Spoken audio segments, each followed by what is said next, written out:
Aktiivsus- ja liikumispiirangutega patsiendid kuuluvad riskigruppi, kes võivad saada lamatisi. Lamatis tekib ainult surve mõjul või surve, nihkumise ja hõõrdumise koosmõjul. Surve on ristjooneline väline jõud naha pinnale.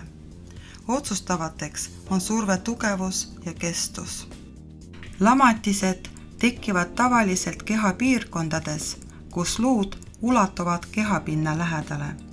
Kandade, põlvede, ristluu, küünarnukkide, abaluude, õlgade, kukla või kõrva taguses piirkonnas ning ratastoolis oleval patsiendil abaluude, ristluu, küünarnukkide, tuharate või kandade piirkonnas. Iga liikumispiirangute patsiendi kohta on vajalik teada, kas tal esineb lamatiste tekkerisk või ei. Riski hindamist saab näiteks teha Brateni skaala kasutades. See hindab naha tundlikkust, niiskusastet, hõõrdumist ning patsiendi aktiivsust, liikumisvõimet ning toitumist.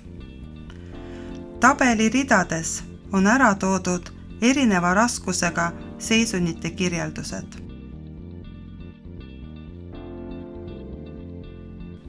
Iga valdkonna kohta tuleks märkida number, mis patsiendi hindamise hetkel kõige paremini iseloomustab. Kõige 6 valdkonna hindamise järgselt saame punktisummad. Mida madalam on punktide summa, seda suurem on patsiendi lamatiste tekkerisk. Kui punktisumma on alla 18 punkti, võetakse kasutusele ennetusmeetmete plaan.